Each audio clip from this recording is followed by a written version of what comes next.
Okay, hi everyone. This is for you if mapadaan man to while you're scrolling, no? This is your sign and also a guidance from the universe. Babalikan ka pa ba ng taong nang iwan sa'yo? Babalikan ka pa ba ng taong nang iwan sa'yo?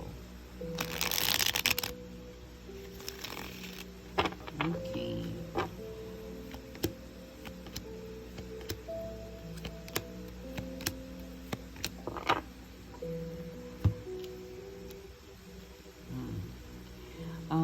For babalikan, no? Actually, you are in the phase of your life right now na napatawad mo na at pinapatawad mo na siya. Kung babalikan ka niya, it's ano, hindi na. Sinasabi